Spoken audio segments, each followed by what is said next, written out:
Welcome to Retcon Air, the Plotline Repair Podcast. Like the name suggests, this is the podcast that takes a look at the plotlines of movies, sitcoms, books, video games, and even Broadway shows. We'll break down who wrote it, how it was received by the community. We'll also talk about how it impacted us.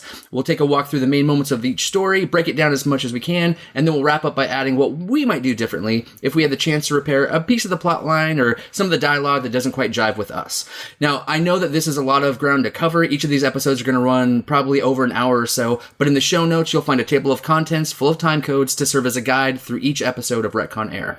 We'll cover the comments, the criticism, and even our own ideas for some ways that we can repair everything. But myself and the people that you'll be hearing from love these pieces of work. We're not just here to talk about how terrible they are. We're actually here to talk about how much we love them and then just offer what we might do different if we had the chance. So, if that sounds good to you, stick around as we break down Blade Trinity. And now, my next guest needs no introduction because he's been on this bitch as much as I have. So, Bartholomew, welcome back to the show.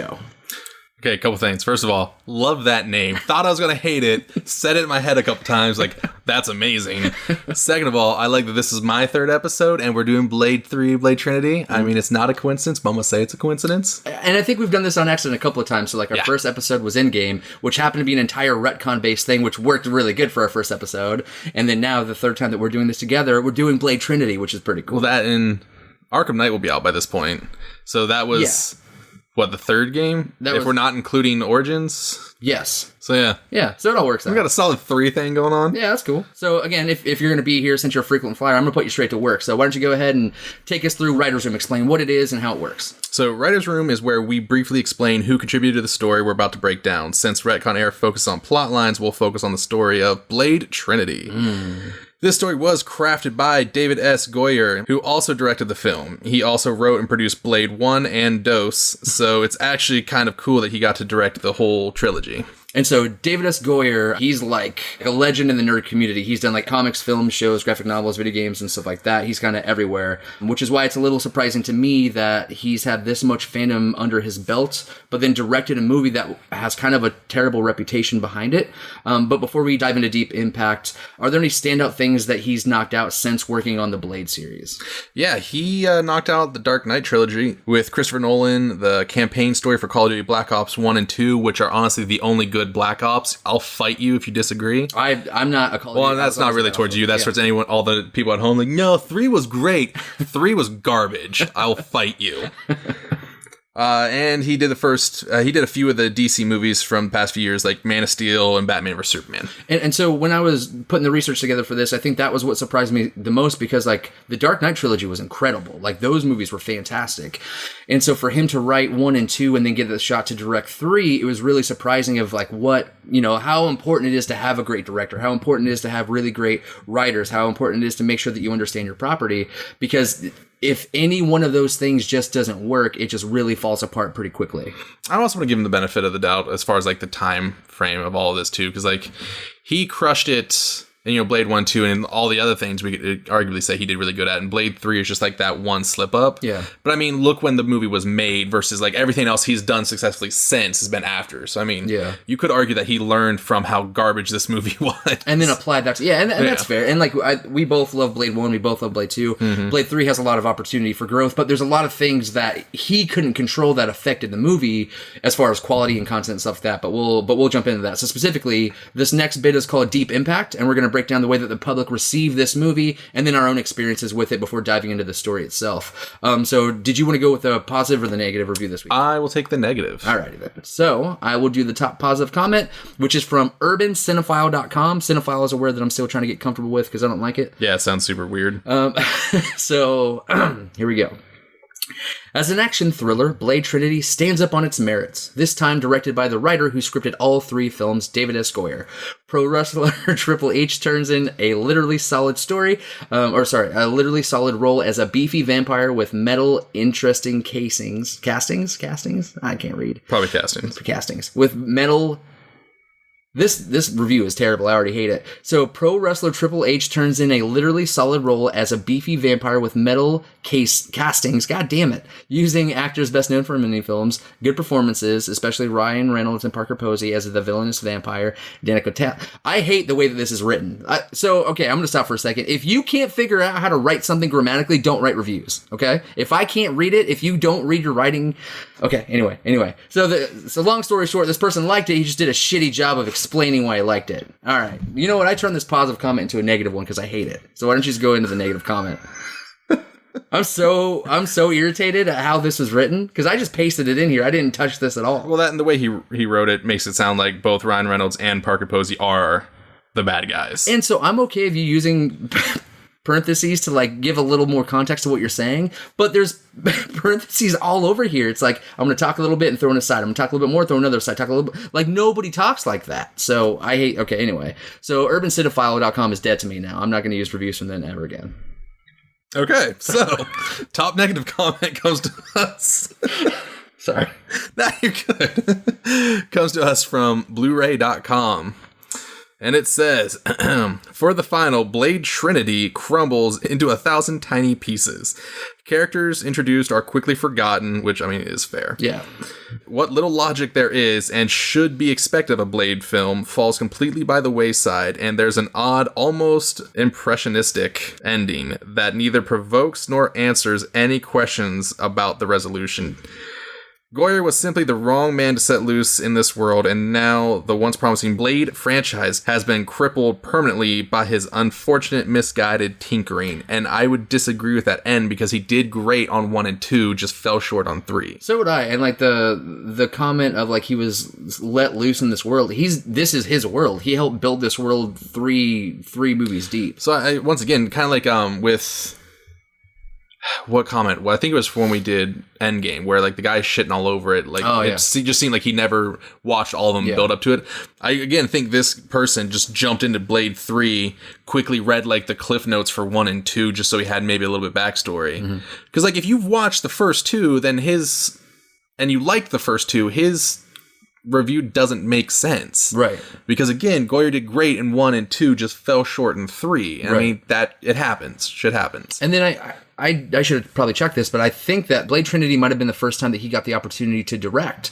So then if you were used to being a writer, you know specifically what your role is, and now you're tasked with being the director. I mean, there's so much other stuff that you have to deal with as far as a director, and if you're not used to that, and then you have an actor that's a total douchebag, and then you're trying to, we're going to keep on talking about this, we'll go into this some more, but like there were so many other things that affected the quality of this movie that had nothing to do with him at all as a writer. And so I think that's a little unfair to say misguided tinkering.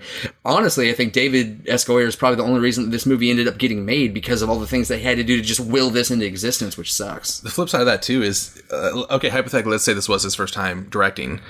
Ballsy move to jump in to direct for your first time on the third installment of a series. Because at that point in time, you do have so much hype and build up and expectations from the fans that I don't think personally I don't think I would have willingly I'll direct the third and potentially final bits for the series. And so I disagree, because if it was me and say, I'm part of the reason that Blade 1 was so well received. We worked on the story, we workshopped it, we got to go, and, Wesley's happy with it, everybody's happy with it, the fans are really happy with it, we've got this awesome thing. And then I get the chance to do it again. Blade 2 was awesome, it took us deeper into the vampire world, all these other people were introduced into it, and, the world is getting bigger and bigger and bigger. And now the third time we're getting ready to do this again, I've already got so much established context for what this is going to be. The only part that I'm missing is now a director. I bet you that I'm full of myself enough to where I've been like, I'm not going to let this project die because somebody else doesn't want to direct it. Let's just keep going. I get that, and I agree with that. But again, at the same time, now you've taken the solid team you had of you in the writer's seat, and whoever the hell else did Blade 1 and 2 directing, if someone else directed Blade 1 and 2. They did, yeah. You have that solid team, and now you're mixing up for the third one. I get your point, and it's a valid point, but I still, me personally, I would not have wanted to jump in to direct the third one, because now you're kind of messing up the whole team dynamic you've got going for you. So before we jump into our experience with it, just real quick, would you have rather not have had this movie and just stopped at 2, or are you glad at least we got to see how this went? I am glad that we got to see how this went. Okay. Like, I am happy for that. I don't know. I do like Blade 3, but I do think it fell short in compared to 1 and 2. And if, like, it is because this is his first time directing, he jumped in, and, like, now not only does he have to do all the writing and this and that, but now he took all this other responsibility too, and then has to just slug his way through all the bullshit that happened. Yeah. Like, now you get into the argument of, like, did he take on too much and had too much on his plate, and that's why it fell short? Yeah. And I'll say the same thing. I am glad that we got it, because if we didn't, we would have been shortchanged. And then with, like, Hellboy, they stopped at 2, everything changed, they rebooted it, and it just didn't go well. I'm still mad that I didn't get the third one. I know, because everyone wanted to do it. Ron Perlman 100% was on board, like, let's do the trilogy. Yeah, and all the fans wanted it. Nobody didn't want it to happen, except whoever bankrolled a reboot, which is still infuriating. But we will absolutely do Hellboy at some point. Hell yeah. So, enough about that. When did we see it? What did your journey with Blade look like? When did it start? How did you get through it? All right, so first and foremost, I'm 100% positive I saw them out of order. Okay. I'm pretty sure the only reason I watched them is because my uncle was big into, like, that style movie and like the Blade series, and he would watch them, and if I was over there, I'd watch them with him. But I'm pretty sure, like, I saw it in the order of, like, 2, 1, 3. Okay. I know at some point in time I went back and watched them all in order so I could get that actual begin to end story, but yeah, all in all though, I mean, that's how I saw him. I saw him out of order over many years, and then finally one day sat down and was like, all right, let's do this. And then for me, I followed that journey from the beginning. I'd always been a Wesley Snipes fan. I remember, like, one of my favorite movies as a kid was Demolition Man. It was like Stallone versus Snipes, and it was this cool futuristic version of, like, LA, and it was crazy. Like, it was an awesome movie. Sandra Bullock was in it. That was like one of Rob Schneider's earlier roles. Not his I think his first role was Surf Ninjas, which is an incredible movie that we'll talk about at some point. But that sounds amazing. You have no idea. If you're listening to this podcast and you've never heard of Surf Ninjas, it's got Ernie Reyes Jr., who was the karate guy from the second Ninja Turtle movie. He was a big deal in a lot of the early martial arts movies with, like, Chuck Norris and stuff. He was in The Last Dragon and stuff. But then, like, he grew up, and then, like, Surf Ninjas was, like, his first movie as, like, a lead. But then, like, that introduced us to Rob Schneider and all this other stuff, which is nothing to do with anything else other than just saying. So, not to get off topic, because we're already off topic, but, like, in a minute or less, give me a breakdown of this movie, because I'm really curious about this now. So, long story short, it's this entire journey based on, like, ninjutsu and combat and stuff, but then they're surfers, so there's a point in the movie where they have to get all these people, like, across this, like, ocean or something, and so this guy has a vision of all these trees, and they end up cutting down all these trees, creating all these surfboards, and then, like, an entire group of, like, ninjas, like, surf their way into this area. It's an incredible movie. I'm telling you, that sounds amazing. It's super throwback, but it's amazing. So anyway, Demolition Man was great. Money Train, U.S. Marshals. Wesley Snipes had done so much already that when Blade came out, like, he was already kind of, like, at an all-time high for, like, action stuff. So I saw, Blade 1 and 2 in theaters. I remember having the tape specifically because I think it was Blade 1 that, like, had kind of like a 3D printed sleeve, and you could kind of rub your finger over, like, Wesley Snipes' jacket. Like the texture and whatnot. Yeah, and it was all textured, and it was really cool, and, they don't really do that anymore. Like, steelbooks are great. Well, yeah, but no one watches VHS anymore. I know, and nobody has that, but still, it was a different... That's how this all started. They do it sometimes with DVD sleeves, but not very often. Everyone's really getting towards the steel cases. Because steel cases are so cool looking. Yeah, dude. But then, unfortunately, rumors started happening of, like, Wesley Snipes turning into a total douchebag. And, like, Patton Oswalt, specifically, who I love him as a comedian, he's in this movie, he talked a lot about how Wesley Snipes was just an asshole on set. Like, he would just stay in his trailer all day and, smoke down constantly, which is fine, whatever, you're an actor, do what you want. I don't care about what you do in your trailer. Unless you have a job to do. You're on this set, you're in that trailer because you're here to facilitate the role of Blade, and to find out that he was, refusing to talk to the director. He wasn't happy about anything that was going on. There was a point where, I think Patton says it, or I read it somewhere else, where you couldn't directly just talk to Wesley Snipes. It was either through his assistant or through notes. You couldn't just address him. And then he would just refuse to be on set if he wasn't actually delivering dialogue. And so they would use stand-ins and, like, computer stuff and, like, other stuff to facilitate the roles that weren't getting done because he just didn't want to take part in it. And that really bums me out because that, we as fans of movies talk about, musicians and actors and stuff who there's, like, really cool down to earth ones. And then there's, like, these people that are just so full of themselves that they have no concept of reality. And Blade, Trinity is, like, the first time where, like, somebody who I was a really big fan of really just made me look at him in a completely different way. And it really bummed me out, and it really affected the product. You could see the actors all struggle with it. there's a lot we're going to go into in the movie about different things that we wish would have happened differently. But I think all that's motivated by the fact that this guy just wasn't into it. He was just a little crybaby the entire movie, which is really unfortunate because that series, this should have been one of the best trilogies, you know, in that genre. But he wasted it and squandered it, and it sucked. Yeah, it does suck. I mean, if you're so you're an actor. Movies are where you make your money. Granted, you have a shit ton of money, so it's not like you're really hard up for cash. But still, this is your job. This is where you make your money. Don't be an asshole. No one wants to work with an asshole. Yeah, and that's how you lose future work. I mean, you're on this podcast with me. I would. Yeah, that's fair. You have to be a charismatic asshole. Yes. That's a hard worker. You need charisma, which again, you're an actor. You should have that. Evidently, he does not. Evidently, but I mean. Yeah, like you said, it got to a point where they just used his stunt double for everything they possibly could. Unless if it wasn't dialogue related, they got to a point where they just said, the hell with it, bring in the stunt double. Which I hope that dude got a pretty ballin' raise for putting up with all this bullshit. I hope so too. And like all of them, and like the cast, and like what I hope is that like there were two kind of crews. There's like the people who are like, all right, man, like I know this sucks, but like we got to get this movie done, you guys. And like the professionalism of like, regardless of how we feel about this, the movie is called Blade, so we can't change it, we can't switch it. It's going to be what it is. But let's go ahead and pivot this way. And, you know, we're going to have our own movie, and then we're going to just kind of clue in him every once in a while when we have to. And that, you know, maybe that's the best way that they got through it, but it's unfortunate. I can't remember if it was him or if it was another actor in another movie. But I remember hearing somewhere about like the director was assaulted at one point in time. I feel like it was Snipes, but I'm not positive. I don't want to sit here and say like, yeah, no, he kicked the shit out of the director when it turns out it wasn't him. I remember reading something about like he tried to choke him or something like that. And it was something to do with race. Like they either Wesley thought that David S. Goyer was being racist toward him or something. It was all bullshit. Snipes, I know, was making a lot of racial slurs towards Ryan Reynolds. Oh. Yeah. Well, that's not okay. Nah. But I mean, whatever.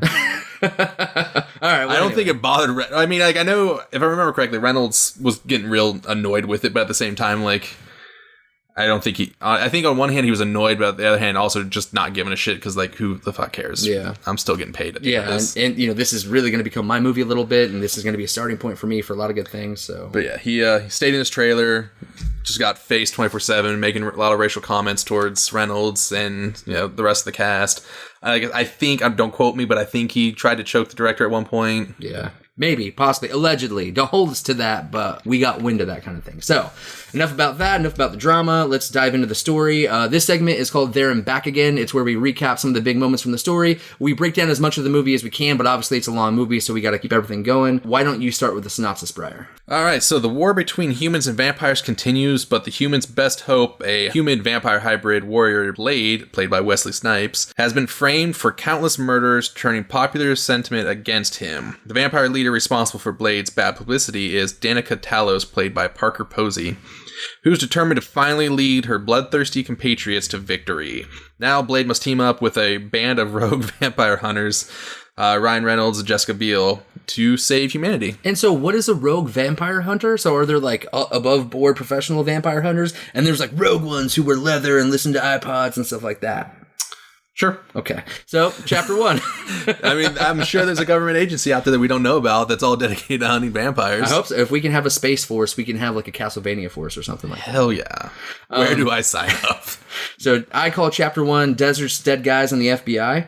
We open up on a shot that looks like a pool of blood, you know, and then you hear the melodic voice of Ryan Reynolds. He spoils the movie almost instantly, saying it started with Blade and ended with Blade, and then the rest of us were just along for the ride. And then officially, we kick off the movie in the Syrian desert, where a small group of vampires is inexplicably outside in the hot desert sun, breaking into an ancient tomb. The crew believes it's the burial place of none other than Dracula. And, like, I like how broody the vampires are in the desert, because there's a guy who I think is Triple H. I think he's the build, so. And he just gives the sun the middle finger for no reason, and it's just it's ridiculous. So Vladimir Croft and the rest of the vampire Tomb Raiders start teching their way through the ruins of a cool vampire structure until they get a signal. There's a body beneath the surface, and then we watch as one of their coworkers gets his head just ripped off in front of them because Dracula's in play. He's very hungry, he's very sleepy, and they just woke him up, which is rude. Yeah, I mean, nobody likes to be woken up. But then, so what do you think about that? You know, ripping somebody's head off and like very aggressive, very hardcore intro. Like, how did that grab you? So I agree that Reynolds kind of really just spoiled the movie for the most part. But I think he only spoiled it if you're really paying attention, which we both rewatched this prior to this, paying attention to all the little things. And then, because I'm pretty sure the first time I noticed it, like, he was talking, but, like, I didn't pay too much attention to what he was saying. Oh, okay. And so, like, we're going to talk about the dialogue a lot because, so Retcon Air's plotline, very driven, and, like, I have a lot of issues with just the writing in general, and how it, not just the quality of the writing, but how the writing conflicts with the plot. Well, we all know that movies are full of shit. Like, okay, stop. Like, unnecessary. You could have just started with, like, we started with Blade, we ended with Blade, and it would have been a lot stronger, but there's all these extra, like, Ryan Reynolds isms, who I love in this movie, but just, we gotta just make this cool and edgier and more... So I love Ryan Reynolds both as a person and an actor.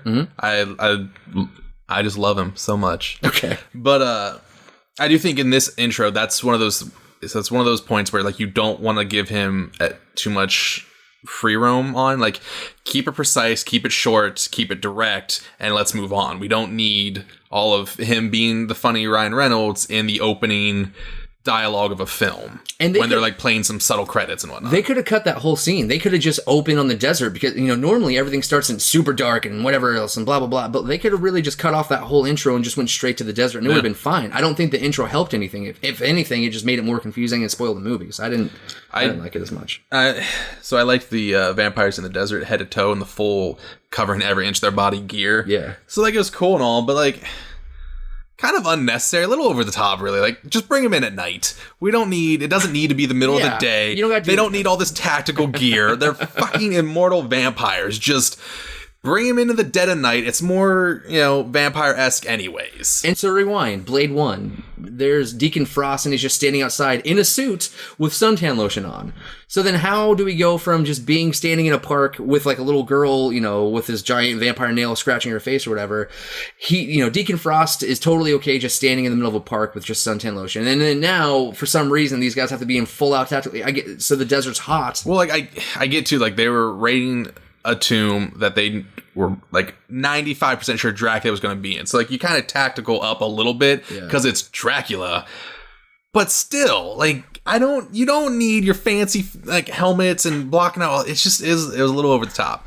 I mean, it looked cool visually, but it was a little over the top. Yeah, I agree. So then I get why it was in the Syrian desert, because they even say that this area was, like, the cradle of all civilization. So, and that he would be comfortable here. Right. So I get that's why Dracula was buried in this sense, but it was still just weird from the get away from, like, the typical vampire lore of everything revolving around Transylvania and whatnot.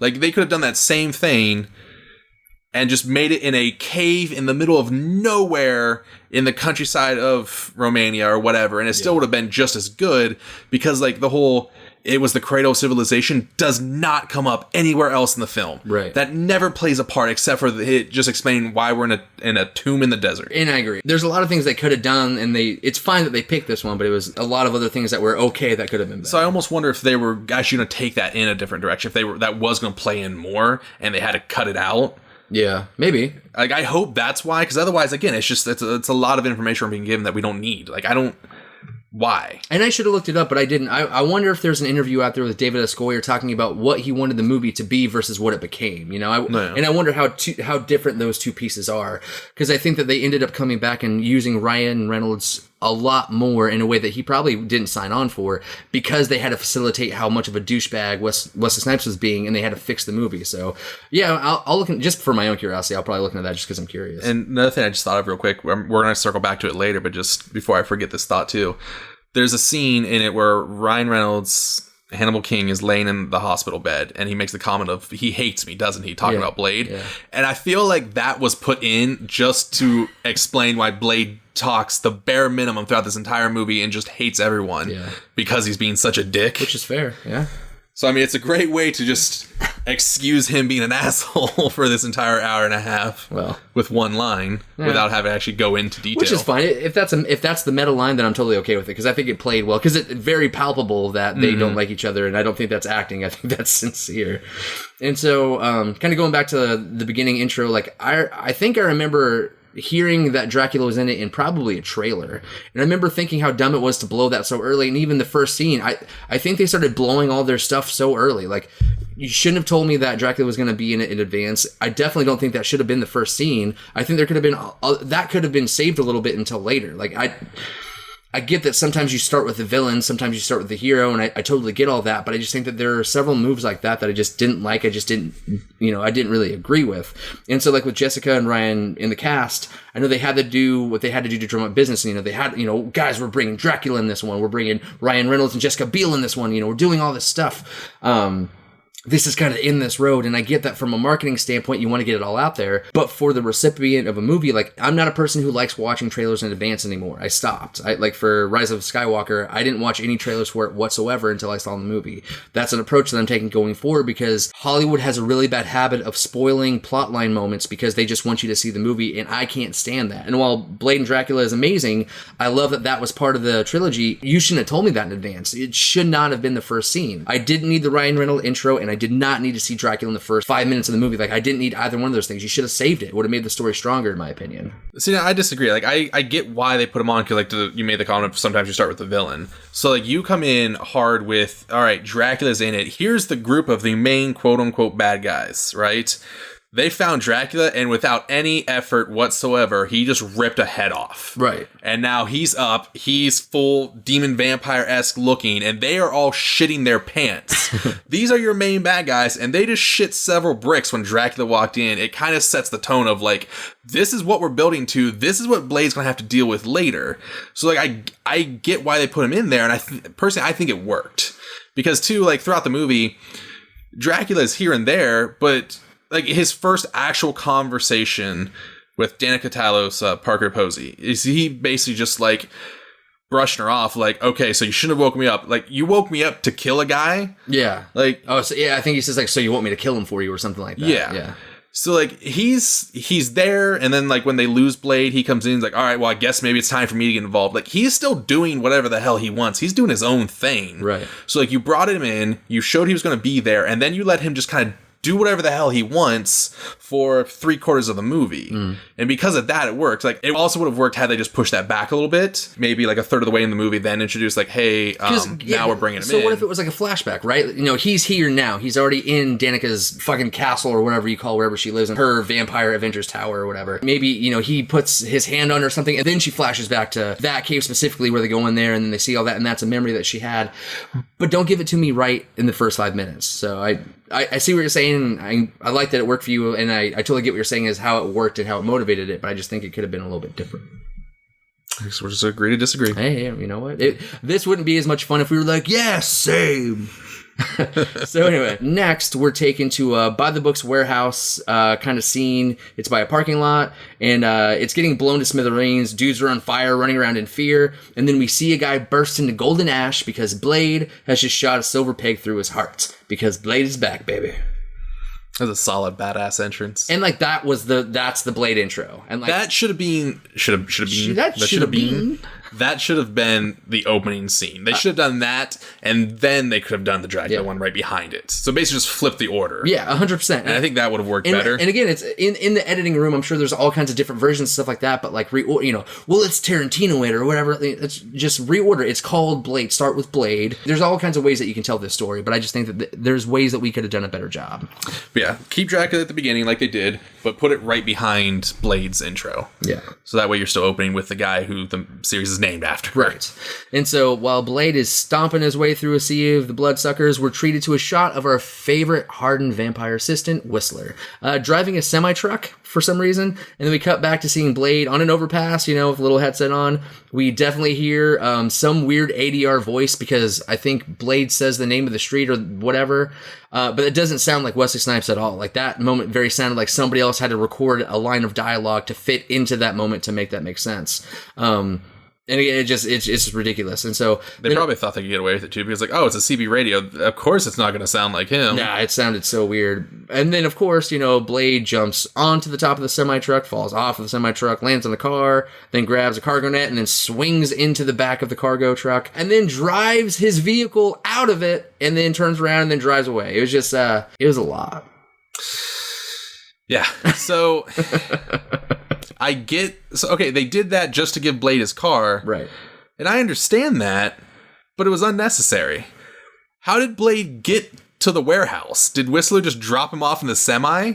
out front and like just walk up to the door and rung the doorbell. Like he had to have gotten there somehow. So why not just have him drive his car there like he always does? Maybe taxi cab. I mean, this was before Uber. This is before Lyft, you know? I just like the scene was cool. Watch him jump off a bridge onto that, land on that other dude's car, swing into the semi and drive off with his car with the guy whose car he landed on behind the semi now screaming at him. Like it was a cool moment. The scene looked great, but it's just, I don't get the why. Yeah, it was, and it's like everything kind of motivates it to go to this next part we're about to go, because after, you know, the appropriately badass car chase, vehicular murder spree, the story does something kind of different than we've seen before, which is actually kind of interesting. We're used to seeing Blade outnumbered. That's not something that's new, but we're used to him beating the shit out of everybody, or like, you know, getting his ass kicked and then coming back and rallying. But here it's different because we see a very tactical move by the Vampire Order. They want to plant a human familiar and kind of dress him up, even give him fake fangs to make Blade think that he's a vampire. And so instead of him just, you know, having this guy turn to ash, he shoots this guy who's a human, and then it's very publicly recorded that this guy just is executing, you know, this person in the middle of the street. And with that public viewing, you know, it cuts to a shot of Parker Posey on a roof with like the most gigantic old school camera that I've ever seen in my entire life. And then Blade has to run from the cops because, you know, here's this guy that he just murdered on the street, and it was recorded and there's nothing he can do about it. And like, first of all, badass car too. Can we just address that? Oh yeah. I mean, 68 Charger, I think it was. I have no idea. I'm not a car guy. That's fair. But either way, it's badass. Yeah.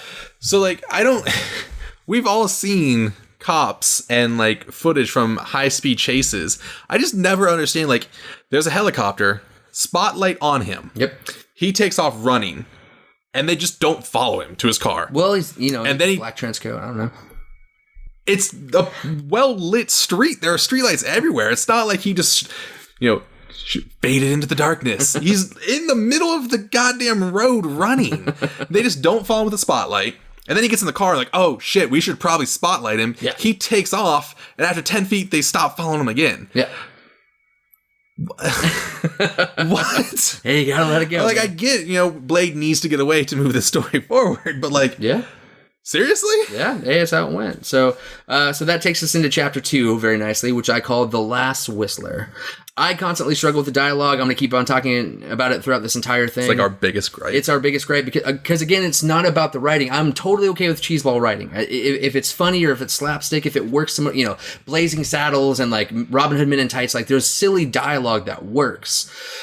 But where dialogue doesn't work is when it completely conflicts with what's going on in the story. Like, those things make me crazy. So we talked earlier about Ryan Reynolds' monologue intro and how ridiculous that was. But then now we have Whistler chewing out Blade for accidentally killing a human who was wearing fangs and contacts pretending to be a vampire. So it's not like Blade knew. He didn't go out of his way to kill a familiar. And like, there's really no way from a distance he can tell for sure, like, oh no, that's just a familiar. Yeah. And so like throughout the entire series, Blade is using serum and other alternate forms of blood. He's not even drinking animal blood or anything. He's completely off humans because of the guilt that he carries about, like it's in Blade 1 where he's talking to, I can't remember her name, but she's like the doctor that figures out the vampire cure and all that other stuff.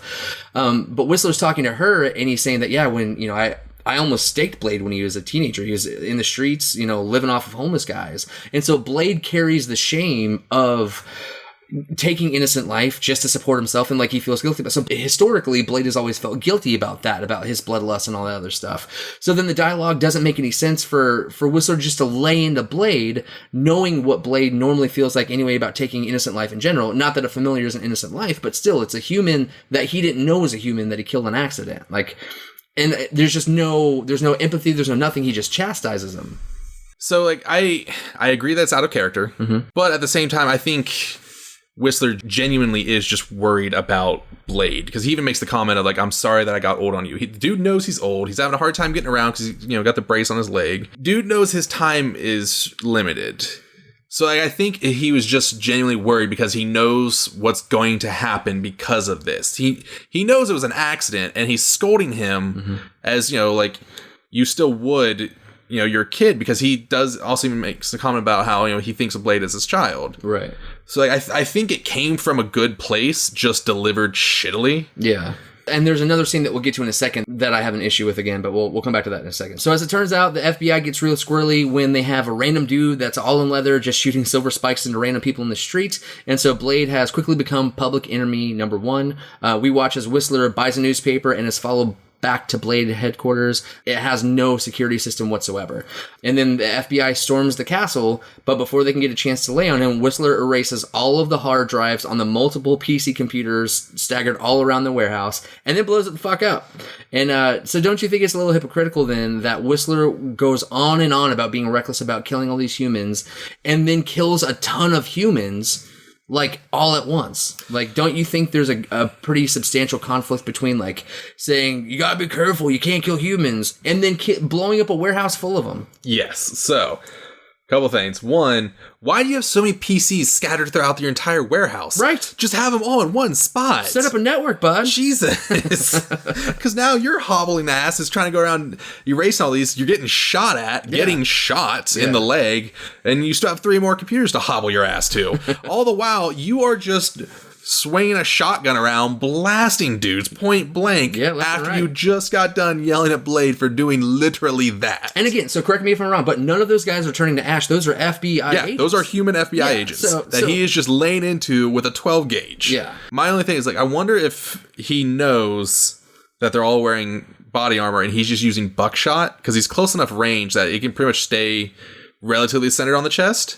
So I wonder if he's using buckshot just to knock them off their ass and not actually firing them with slugs. Which I would agree with if he didn't blow up the building. Yeah, no, then we get to the point of like, what is it? The FBI agent tells him, you lift a finger and you're dead. He's like, what about this one? Gives him the finger, hits the button, and the whole place blows up. I like to think all of that was him just trying to draw attention, draw fire. Because he knows he is knocking on death's door at this point in time just because he's old as shit. Yeah. And like, he can't keep doing this. He can't keep up with Blade. If vampires attack, he's pretty SOL. Right. So I like to think that all of this was him, again, coming from a place of caring, just trying to draw attention, trying to draw all the focus onto him to give Blade a chance to GTFO. And that's what happens, because then Blade, gets out of the building and then sees Whistler explode along with the entire warehouse full of humans, and then he gets real sad about it. And instead of fighting there's like 20 or 30 guys that are completely surrounded, he could have taken them. Like, he grabs a sword and he's like kind of looking around or whatever, but then, he just ends up surrendering and sitting down crisscross applesauce and just kind of meditating. And then we're taken to the cleanest interrogation room that I've ever seen, that the world has ever seen. And it's here that we learn, because these 2 FBI agents, we got you, you're a cold-blooded killer and you're sick as fuck, so how many people have you killed? And we learn that he's killed 1,182 people, but then he says, but they were familiars, vampire wannabes. So again, so why did the previous dialogue, why did Whistler chew him out for killing one familiar when he's killed over 1,000 familiars? Like, and so again, I do not care about cheesy dialogue. I care when the dialogue conflicts with the plot. So here we're told that he's killed over 1,000. Previously, Whistler's chewing his ass out for accidentally killing one who is dressed as a vampire. Like, those two things don't make sense to me. I wonder if, too, again, to my point of that coming from a place of caring, that this is the first one that was caught on film that shows Blade in the street gunning a dude down. Like, before, like, they have bodies, but, like, there's never any, like, video proof that shows Blade doing it. They know it's Blade because, but, like, they don't have that physical proof. And now they do, and he knows they have it. So now it's like, oh shit. Okay. We went from being kind of fucked to, like, royally fucked. Because now you're on camera. Okay. Now you're on candid camera. So I get that a little bit. So that's a good point. I still don't like how much it feels like it's conflicting. But I agree completely. It still feels like just weird and unnatural and just didn't need to be there. Yeah. But I think on one hand, I kind of can maybe see why. And so then the 2 FBI agents are in the interrogation room, and then they're interrupted by this psychologist, Dr. Edgar Vance, who's played by John Michael Higgins, who... there's something about him that I like. I went through his IMDb profile and I was looking at different stuff that he had done, and he's done a lot of work, but I don't really remember him a whole lot. But I just know that whenever he pops up, there's just something about him that I like. He's got this weird smarminess, likability that I can't really place. He strikes me as like a suburban dad, like the one who was always calling his kid like sport and champ and kiddo. And, wants to throw the baseball around the backyard sport. But then if the kid accidentally kills somebody, he's like, all right. This is how we dig a hole. And so then you find out he's got a backstory and he's got friends, and so that's the vibe that I get out of this guy. guy. That's the day he teaches a kid how to dig a 6-foot hole. You got to put the body under another body that's about to be buried. You want to put them standing up so that they don't show up like a body on sonar. So then Dr. Edgar Vance is here to do a psych evaluation on Blade to see whether or not he's as crazy as everybody thinks. The conversation is kind of weird. It gets real weird. He starts making all these weird rationalizations about Blade's relationship to his mom. It gets real creepy. Vance gets real close to Blade. And then he doses him with a tranquilizer and lets him know that he is a familiar. So is the police chief that's on the other side of the glass. But then what happens next, Briar? Well, next we see a vampire exploding their way through the one-way mirror, and we are greeted by a very scruffy-looking Hannibal King, played by Ryan Reynolds, who pops one of those convenient serum mouthguard delivery system thingies into Blade's mouth and gets to blasting while he gets his ass kicked by Triple H. And, Blade's using that serum to get ready to Hulk out, do the thing, do his Blade roar, as I'm going to call it. Yeah. Stands up, that's right. I think screams to the heavens. I think he's done it in every movie. I think Blade 1, he drinks, that doctor's blood, and he's like, brr. Blade 2, he does it, he like comes out of that pool of blood and does it again. Blade 3, he gets that serum, and so it's just constantly blood roaring. I agree. I like that. So as the two of them start beating their way through a horde of FBI agents and vampires, King sees the woman who beats the piss out of a bunch of vampire hoodlums in the subway earlier on in the movie. Probably 10 minutes earlier? It was earlier. The sequence of it's weird, so I was trying to kind of keep this going and just kind of allude to it because it's a quick moment or whatever, but still, it's fine. Keep going. Now beating the piss out of a bunch of FBI folks, only King calls her Whistler. The trio escapes and drives off with a fast for his size Triple H in hot pursuit. Thankfully, Whistler Jr. I'm sorry, I'm just thinking of that scene of him running, and I just can't not laugh at it. Because you look at how ridiculous, the time warping that they did to it, he just looks so ridiculous. Had him just sprint as fast as he could down the street while yelling, and then just press the fast forward button and put that in there. So anyways, Whistler Jr. rockets an arrow into his eyeball, and they get away. And so in that moment, you cut off the head of one Whistler and another one grows in its place kind of thing. Who knew Whistler was a Hydra? Hydra. Hail Whistler. Can I also just address real fast, too? So, what's his face? The most forgettable character in the series, the guy, their driver. Yeah. I can't remember his name. It doesn't matter. Yeah, doesn't matter. He literally has a cumulative 5 minutes of screen time. Mm-hmm. So, Hannibal King and Whistler Jr. are just try to sprint outside of the building.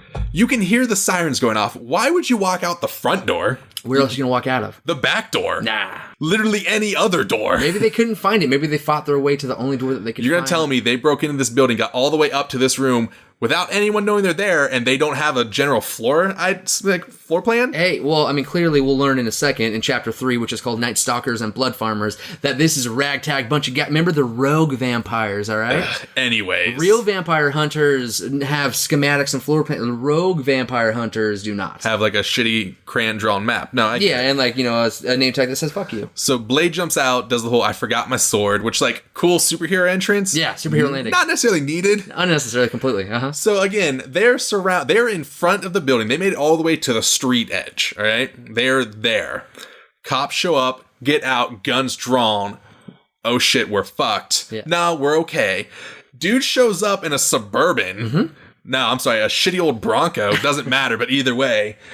Rolls up onto the sidewalk, onto the steps of this place, jumps out and does the woo. Yeah. Why?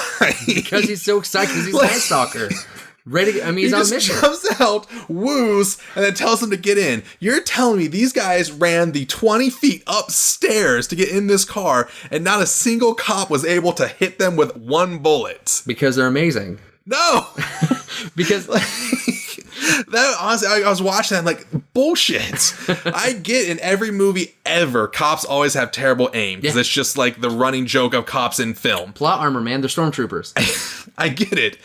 But you have 20 to 30 cops all just unloading in the general direction. You have 4 people moving independently, and you're telling me not one of them was at least grazed. It's a lot of paperwork, But they did it anyway, whatever. And it could even add to the story of we got hit. There's now they can't broach show, so they have a behind the scenes role. They could have done something with it, but I refuse to believe not one cop could hit them. Hey man, it is at a distance of 20 feet. It is what it is. Plot armor is what it is. So aggravating.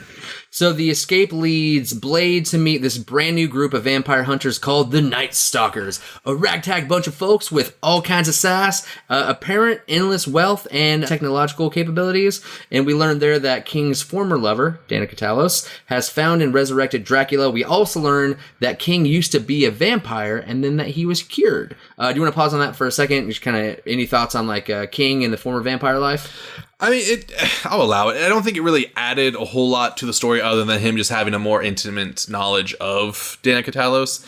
But, like, even that doesn't really play into it a whole lot. Like, he gives a little bit of backstory of, like, what she's about, like, what she's done. But, like, I didn't need it. He didn't...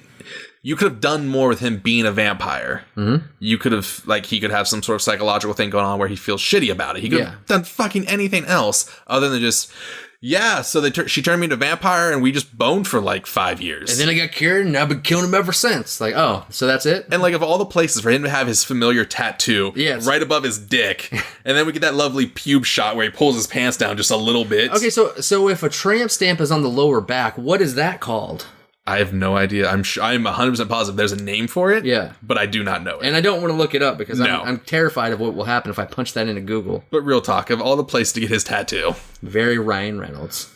Well, I mean, I guess it works because he was just, her on-call dick, so... Yeah, ugh. Anyway, so then we're also introduced to a handful of Night Stalkers, all of which who have some kind of various skill sets. We love Patton Oswalt. He's amazing. He's in it as Hedges, the weapons expert, which is great. And then we have Summerfield, the blind biological weapons expert for no reason. And she's also a mom, and she's played by Natasha Lyonne, or Leone. I'm not sure which one, honestly. She's from Orange is the New Black. I remember her from American Pie, but I've never seen Orange is the New Black. I'm sure it's good. Apparently it's been going on forever and it's about to end. But she plays Jessica in American Pie, and that's why I remember her as like, I think she was like Tara Reid's friend or whatever. Oh, yeah. But Summerfield has a daughter named Zoe, which was sort of kind of a red flag to me. And then everybody else is pretty much forgettable as I go through. And I can't remember, what's the name of the group that's in Blade 2? Like Ron Perlman and those guys. What were they called? Do you remember? I don't remember. Off the top of my head, I can't remember. So it's like, this is the second time this has happened where like we're introduced to an entire clan of people in a Blade movie, and like instantly you forget about all the characters because there's so many of them and it's done so fast, and they're all just kind of there because we need extra people to die on this team. So I actually forgot Ron Perlman was even in the second one. Yeah, he was great. He was awesome. But yeah, there's just a bunch of forgettable people in it. But then it's also here that we learn that Big Daddy Whistler was apparently slinging ding-a-ling all over the country on the vampire hunt, which I love. I like that idea, but then I don't like what happens next, because we're told that Abigail Whistler was apparently born out of wedlock, which is a weird way to say it to anybody, but she one day learned that her dad was the legendary vampire hunter, and then I sought him out because I wanted to join up. So any quick thoughts about the Night Stalkers, or specifically Abigail Whistler? So, okay, everyone needs a ragtag team of lovable underdogs. For sure. But instead of getting that, Blade got the Night Stalkers.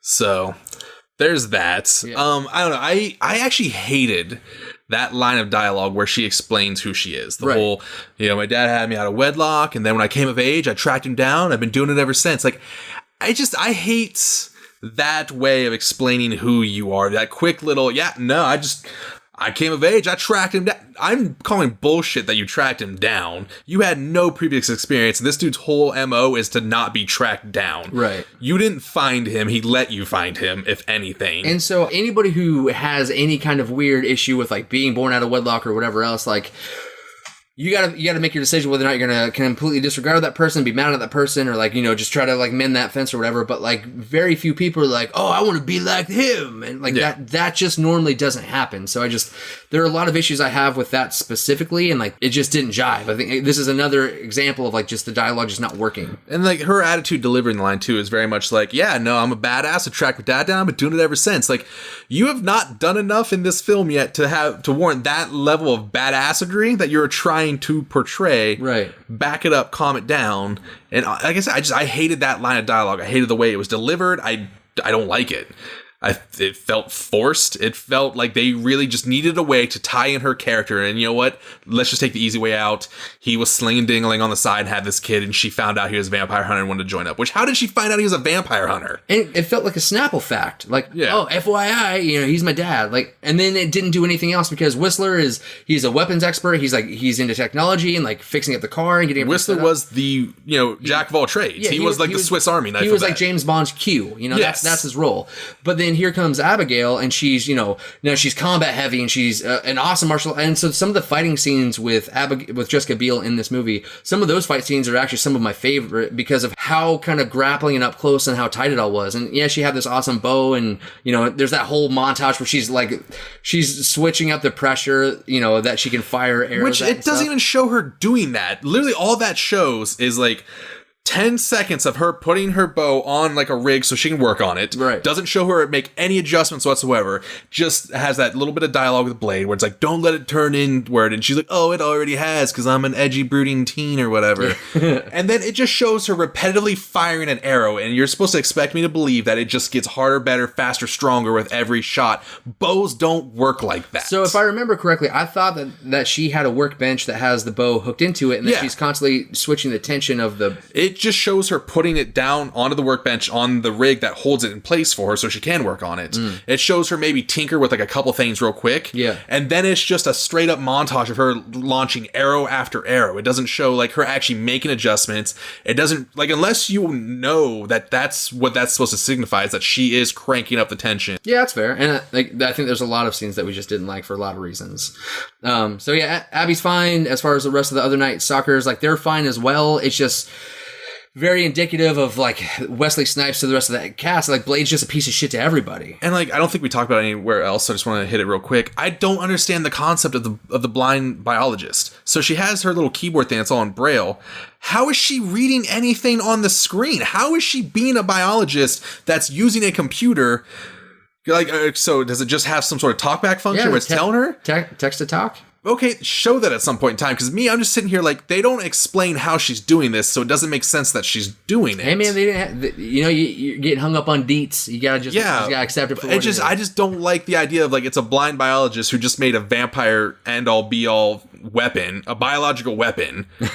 Like, I get it adds something to like, hey, she's such a badass, she's blind and still doing this, but it wasn't necessary. She didn't need to be blind. It doesn't really add anything to it. I agree, because the whole next thing is, Summerfield created this biological weapon called the Daystar, which can kill vampires on a genetic level. And so they needed pure blood, like a pure blood source. And now that, Blade is only half blood, Dracula is the original pure blood source. And that's the blood that they need. So yeah, I agree. So, this woman that's blind, the Braille keyboard, the text to talk kind of thing. I mean, there's ways that you can kind of excuse it, but it made it all difficult, and they didn't take the time to explain it, so then it was kind of confusing. It just felt like a forced... Yeah. Oh, by the way, we have a blind person on our team. Yeah. As opposed to saying, okay, so how is this person effective? There's like a lot of, so you're just saying with Abigail, and you didn't get enough context for how the bow was adjusted. And now we have Daystar with Summerfield, where we didn't have enough context for how Daystar was created. It was just kind of explained, oh yeah, by the way, here, we figured this out. Because like, if you're going to give me a blind person, cool, but at least show how they overcame the hurdle of being fucking blind and using a computer to make a bioweapon. Yeah. And so, like, do you just think that they went too bananas with the whole science bioweapon killing maybe everybody, maybe just the vampires? Yeah, I don't know. Like, it was a good way to end the trilogy. It was the, an end-all, be-all to, just be done. Yeah. So, like, I get why they went the route. It felt weird. It felt forced. I didn't like it. Okay. And so the next part, in my opinion, is one of the more interesting and fucked up parts of the entire Blade trilogy. Blade and Abigail take a trip to what turns out to be the vampire final solution for humankind. They realize it's inefficient to just pluck assholes off the street and murder them, plus all those nightclubs that Deacon Frost had started were dangerous and probably shut down. So instead, they started finding these homeless people, they put them in a medically induced coma, and then they put them in these weird kind of like saran vacuum seal bags and slowly drain their blood, which is super dark. But it's actually a really cool concept. But then Abigail and Blade put all those people out of their misery, and then he kills the chief as well. Because so we talked about how the dialogue didn't really work and stuff like that, and there's like a lot of things that Blade said that just didn't really jive. But I see that you have it in here. Like this next moment that you're about to say that was a perfect Blade moment. Oh, 100%. And that's when he has a gun to the police police chief's head and says, "Open the door." "I can't. They'll kill you." "Kill you? Motherfucker, I'll kill you." Perfect. Yeah, it's so good. And like, again, I know I'm getting hung up on details, and I don't want to keep just harping on it, but like, police chief rolls up in the middle of this giant gravel lot to meet this chick, and she's like, "We have a problem." And Blade and Abigail are just there. Yeah. Where the hell did they come from that he didn't see them walk up? From the shadows. It's an open, well lit by the moon field. There's plenty of sunlight, plus all the lights on this field, on this building. There's a solid like 20 yards all around them of nothing that they had to cross. From the shadows. I'm just saying, like, they could have set up so they could have done from the shadows, but it's just, and we're here. What's up? Surprise, motherfucker. But yeah, I think it was like the first one where he was like, some motherfucker's always trying to ice skate uphill, and then Blade like spin kicks like the last vial of exploded juice like into Deacon Frost's body.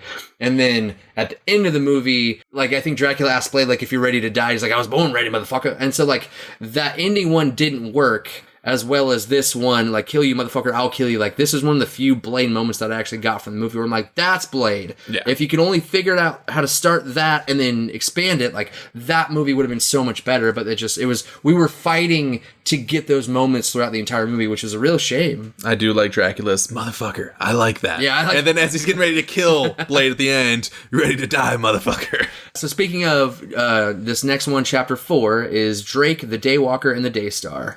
So the plot picks up here. Blade and Abigail return to the Night Stalkers headquarters after destroying the weird blood farm, only to find out that everybody had just been, everybody that we had just been introduced to, everybody that we just met, had the shit killed out of them. And then additionally, Hannibal King and Zoe have been kidnapped as well. It's not an uncommon trope to introduce the audience to a bunch of people and then slay all of them. Like I said earlier, that's exactly what they did in Blade 2. I just didn't care. It's not like they needed another reason to kill Dracula, but this like made it more urgent or something. Like, it was just weird. Like, that, here are all these awesome people and here's what they can do. Hey, let's go fix this problem. Oh my god, everybody's dead. Like, it was just so dumb. Yeah, I would agree with that. Like,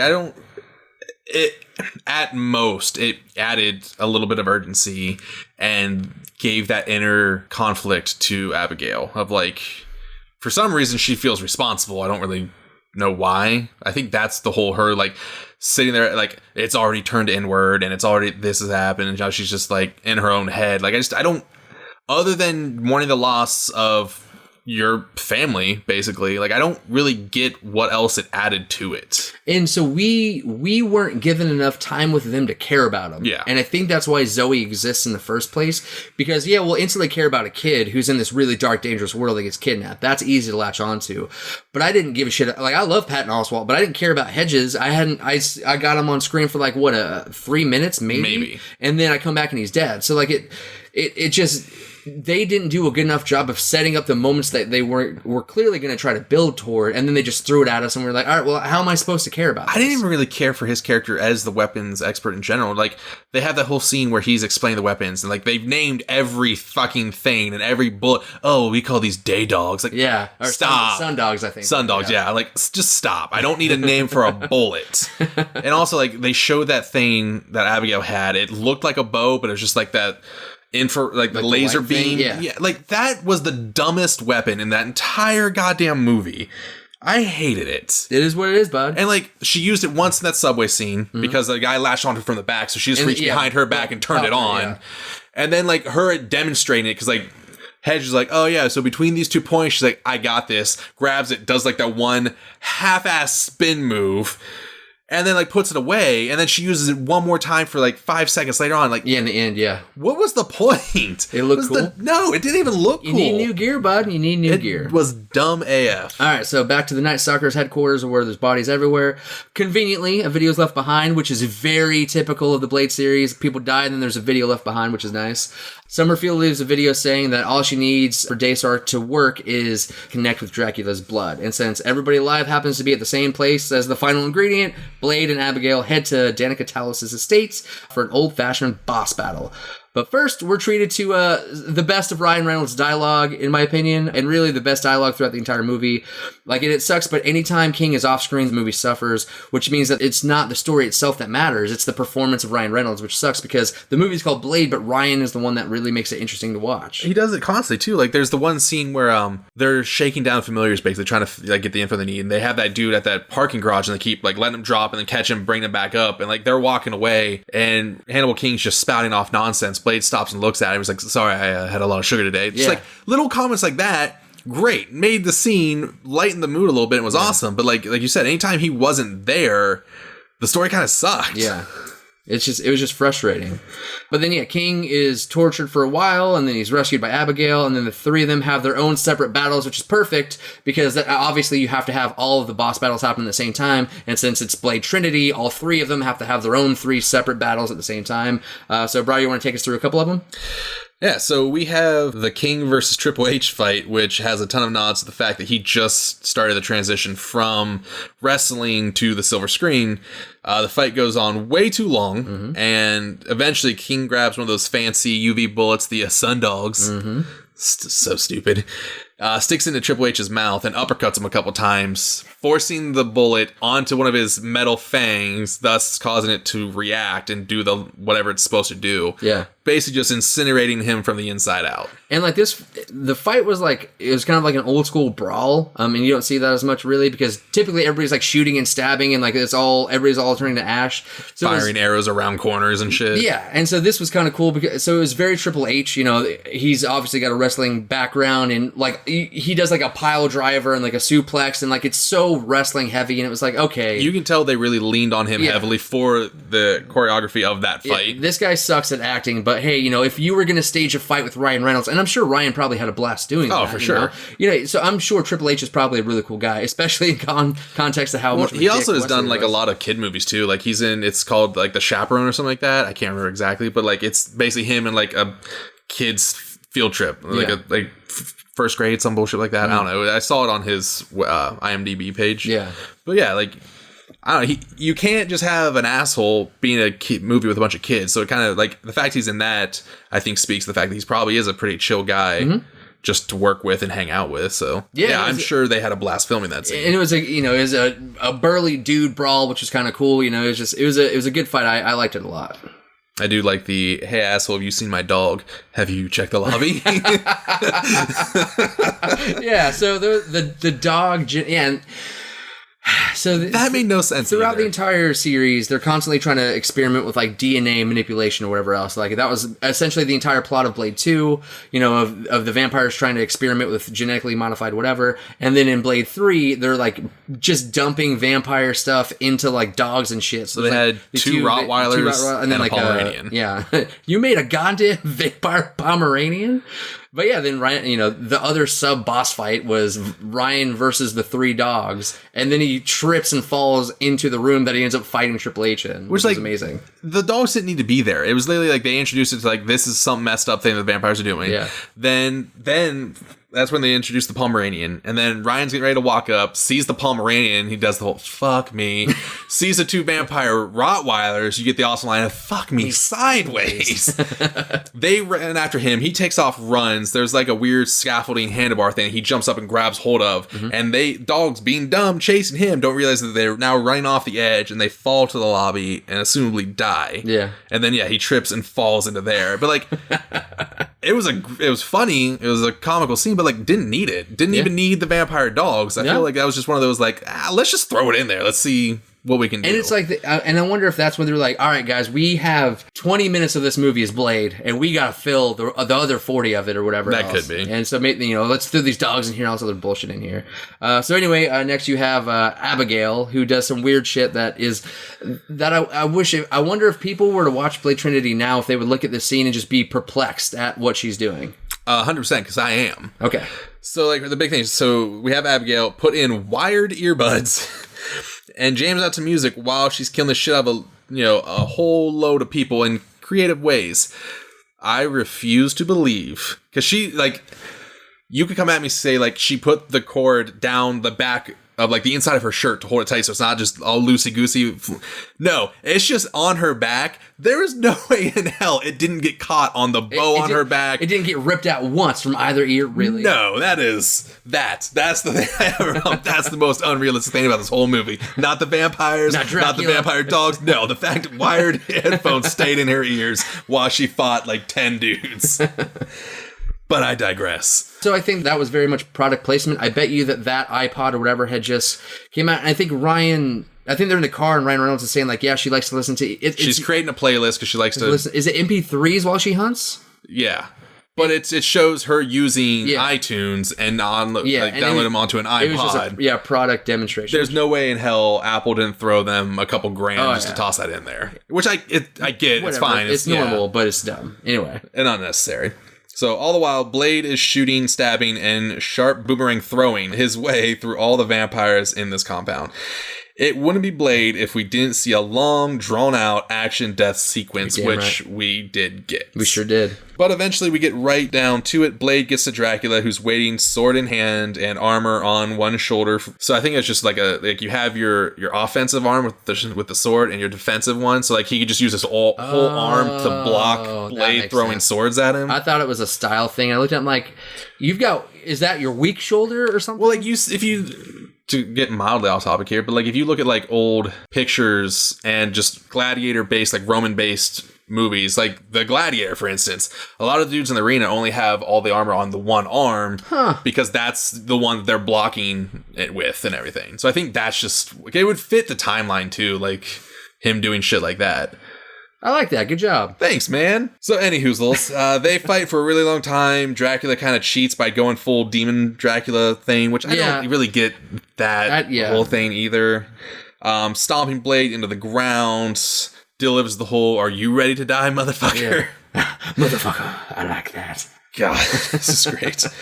Thankfully, the Daystar chemical comes in the form of an arrowhead, and so while Dracula caught the arrow with Daystar in it, and then just kind of dropped it, which I have a problem with villains doing stupid shit, and we'll talk about it later, but that was just stupid. Okay. So drops it, Abigail launches a second arrow, because, like, why not, I guess? Yeah. Yeah, one, he's not paying attention anymore, because why would you? So she launches another arrow, hits him in the shoulder, he does the, "Oh my god, I've been shot," roar. Blade grabs that arrow with Daystar, stabs him in the chest, and Daystar is triggered. Everyone that's a vampire dies. The FBI takes the body of Blade back to the morgue, only for it to shapeshift back into Dracula, because Dracula gives that line of, like, as a part, allow me to offer you a parting gift. Yeah. Blade was able to escape. Abigail and Hannibal King carried him out of there. Because I think they're both standing over his body, and they're staring at Dracula, and then they kind of move him out. So then we see Blade ride off into the moonset. It's not exactly a sunset, it's night, so, I'm going to say moonset, on a motorcycle. After the credits, then shows another video, like a clip of him driving away in his car, which I don't get. Maybe he hit his car somewhere else, where he had to go get the car, and then he had to leave. I don't know. I feel like they were alluding to a potential fourth, and then realized that they kind of shit the bed with this one, and weren't going to get the fourth. They sure did. So, like, I always have a thing with villains doing stupid shit. I get they have to do it for the movie to make sense. But, like, case in point, let's go back to Endgame with Thanos and the Gauntlet. In the comics, decided to use just one stone. In the movies, just kind of lollygagged his ass through every fight. You have the ability to stop the hero's plan. With Thanos, you have the ability just to wipe them all out like that and be done and do your thing. With Dracula, you have the thing. Maybe just, like, tuck it into your pocket or some shit. Don't just drop it next to the guy whose sole purpose is to kill you. Now, to be fair, Dracula probably had no idea that this existed. That's fair. And so to him, and the thing that didn't make sense is, so I think he's got his hand on Blade's chest, and then so Abigail Whistler fires an arrow, and he just turns and grabs it, and then drops it. But then he goes back to exactly where he was, and then she hits him with the second arrow. The fact that he dropped the first arrow doesn't bother me, because I'm sure he didn't know what it was, but the thing that bothers me is that why didn't he catch the second one? Or do anything to render her not a threat. Yeah, or like chuck it back at her or something would have been cool. Yeah, it's just, villains doing dumb villain shit for the sake of the story, and I get they have to for the sake of the story. Yeah. But it's infuriating. You have the chance to just wipe out the hero, call it a day, and do your dastardly deeds, and you just let him kick your ass. Like, it's infuriating. It is infuriating. So to kind of pigtail off that, what did you think of the story? Overall, what did you think of the story? Had a lot of potential. Kind of fell short. Could have been better. Okay. Dialogue was all, as we've talked about, and we're going to talk about again when we get to the retcon section. Dialogue was just all over the place. Yeah. The acting wasn't bad on most people's parts. I agree, 100%. But the other side of that is it also wasn't great either. Like, I do think Ryan Reynolds gave a solid performance. Jessica Biel, I would say the majority of her screen time was solid. Mm-hmm. There's just a couple things with hers that I didn't like. Like, again, that whole dialogue of who she is, why she's here. Right. The couple moments of Blade being Blade we got were great, but overall, like, Wesley Snipes, you could tell he didn't give a shit. Right. He was just here to collect a paycheck. Clearly. And then again, you get like the people like Patton Oswalt, who I forgot he was in the film until you said something. Oh. I completely forgot he was even here. Yeah, man, he's been in the game forever. So like, it's just, I don't know, all in all, like if you go into it with like low expectations, I think it's a solid movie. But like if you go in expecting the same level you're going to get from Blade 1 and 2, you're going to be disappointed. So then speaking of that, now in context of this being the ending chapter of the entire series, how does Trinity work for you as far as closing up the story from Blade 1 and Blade 2?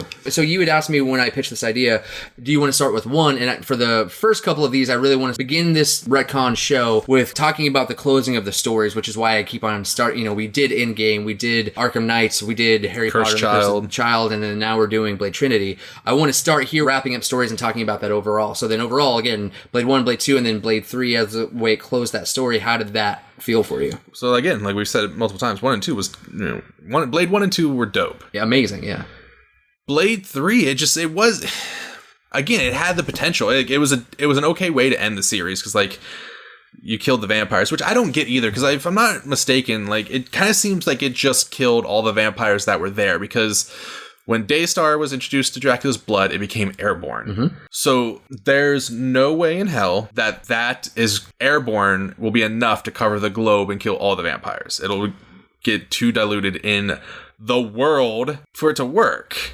The science doesn't make sense. So, like, did it just kill the vampires in that room? Because then it even says, too, like, at the end credits where, Blade slept until he was ready, and like he's gonna keep fighting. I don't remember exactly how it was. Yeah, that's actually a really good point. But like it really alludes to like the fight continues and Blade's still out there being Blade. Because if Daystar was supposed to end everybody, then what's this war that's still going on? Like, why even have that scene of him riding off? Yeah. And like alluding to him still fighting the good fight if that was supposed to kill everyone. And then again, the science.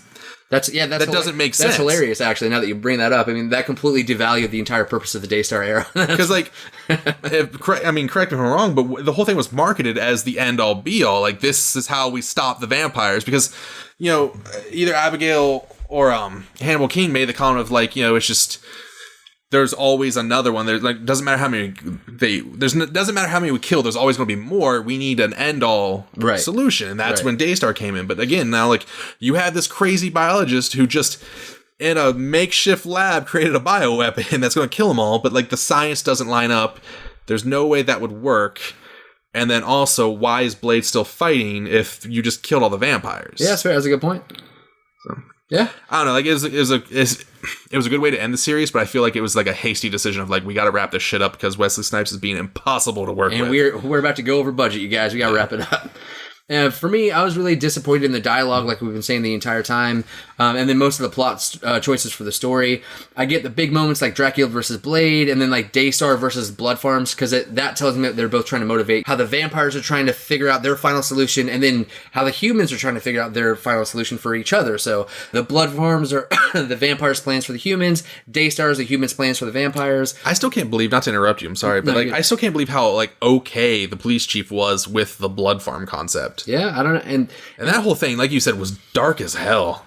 And like if I remember from Blade 1, is like the purpose of a familiar was somebody who wanted to be eventually turned into a vampire, so the gift was immortality. So I guess to him, his incentive was, if I can do this, I get to live forever. I just have to be able to be okay with all these homeless people. And I think the chief is the one that says, actually, they're actually doing us a favor by getting these homeless people out. Yeah, because that was the thing. They're all homeless, and they're all brain dead now. Yeah. So that was the other thing, too. I think because he mentioned that they're all brain dead, so really they're just doing them a favor at this point. Yeah. And I think that was his way of, like, kind of distancing himself from what's going on. Like, they're not even, like, they're only being kept alive by these machines. Why is it a big deal? But still, like, bro. Yeah, knock it off. But yeah, the dialogue throughout was so shitty, and it just clanged so loudly against the movie that it kept taking me out of it. There were a handful of times where the dialogue flat out contradicted the plot. Like I said earlier, I just felt like what'd you do killing a familiar, and then there was over 1,000 killed. There's just a bunch of little moments like that, and then like with Abigail and Hannibal, that just didn't work for me, and it made it tough to watch the movie. And then the action and the star power of, Jessica Biel. I think this is one of her earlier first movies out of like Seventh Heaven, and her just kind of getting her career started. And I loved her action scene. She kicked ass. She was awesome. She was whatever fighting style they taught her for the movie, I thought worked really well. And then Ryan Reynolds was awesome throughout the entire movie. But none of that matters if your story sucks balls and your dialogue is frustrating to get into. And so I'm torn because like on one day I'll be like, well, at least we got the third one. But then it's like, but this is the third one. So I don't know. But anytime you see Ryan Reynolds on screen is always a good thing. And so enough about that. Let's move on to the retcon section and talk about what could have been, maybe what we would have done, and maybe what we'll see later on in the new Blade reboot that they got announced last year at, is it the Disney Expo? What's that called? I honestly have no idea because I completely forgot they were rebooting the series until you said something. Yeah, I have not been following it, not really been giving a shit at all. Yeah. I'm going to wait until I see a trailer and decide if I actually care. Yeah, so the guy that they use, I'm not familiar with him outside of Into the Spider-Verse, the guy who plays Uncle Aaron. Okay. So he's apparently an awesome actor. I don't know much about him at all, but he reached out to Marvel and said, I want to reboot Blade. So it wasn't like, hey, we're thinking about rebooting Blade. Who should we pick? It was some dude who actually. It was a guy who said, I want to do this with you guys. What do you think? There's a new Thor movie coming out. There's this Eternals movie coming out. There's all these TV shows coming out. But then at the back end of that catalog is they're going to reboot Blade as a movie with this guy. So I'm really excited about the potential of that. So that's where that is. I remember seeing the schedule of the upcoming. I remember seeing Blade then. I remember getting excited, and then I remember quickly forgetting about it because I don't know. I'm just so hesitant on reboots because like it's one extreme or the other. It's either amazing and they nailed it, or it's dog shit. Yeah, and I think when you do a reboot and it's dog shit, you kind of killed all the previous work going into it because like you have all these like Hellboy 1 and 2, great movie. Did the reboot. Now it all just kind of sucks. But Marvel rebooted Spider-Man Homecoming and it was awesome. True. Which set up all that. Which is the other extreme of this. And so the thing that makes me confident about this working out is that the people that got the property are the people that should have the property. And the fact that there's an actor who said, I want to do this, but let's do this way. And so the director that was supposed to be doing the new Doctor Strange movie, they left over creative differences. He's going to stay on as a producer, but he's leaving as a director, which tells me that Marvel is very specific on what is going to work for their universe. And for this guy to say, I want to do it this way, and for Marvel to say, fuck yeah, let's roll, that gives me a little shred of hope for this kind of working out. Whereas Hellboy, I can't remember who released the Hellboy reboot. Del Toro? No, he did the original He did, yeah, 1 and 2. That's why they were so good. Yeah. And then, I don't know what property or what company. I'm pretty sure he even wanted to do the third one. I don't remember why the third one wasn't greenlit. Yeah, but it was taken outside of who should have had it, which is what the problem was. So, all right, so let's get into the retcon section. So the first thing is I would rewrite the entire dialogue of this movie start to finish. From the intro of the movie, Ryan Reynolds spouts out a bunch of stupid, overlaid, dramatic bullshit. The only line that mattered in that beginning sequence was, the fact of the matter is that it started with Blade and it ended with him. The rest of us were just along for the ride. The rest of that dialogue was unneeded, or I would go a step further and cut that scene entirely. And that's an issue throughout. Like the warehouse before Whistler dies, there's that whole interchange between Blade and Whistler about, you're like a son to me, and sorry I got hold of you, and you could have not said that because we know that. You don't need to tell Blade that he's like a son to you. We've had two movies proving that point. You don't need to say, I'm sorry I got hold of you. Clearly you're older and you're about to die. So in writing, a technique is called show, don't tell. Don't just tell them everything, just show them what you're meaning. Show them what you're trying to relay. And this is a really sloppy effort of just telling everybody everything throughout the entire movie. And I hated it. It was just really frustrating dialogue throughout. And I just think the story definitely could have been overhauled because of how strong Blade 1 was and Blade 2 were. And like Blade 3 really deserved a better experience. I wonder how it would have shaken out too. If like, okay, so Blade 2, Whistler was turned into a vampire. Blade gave him the serum, the cure. It was like, hey, in the morning the shutters open, whether or not you're cured or not.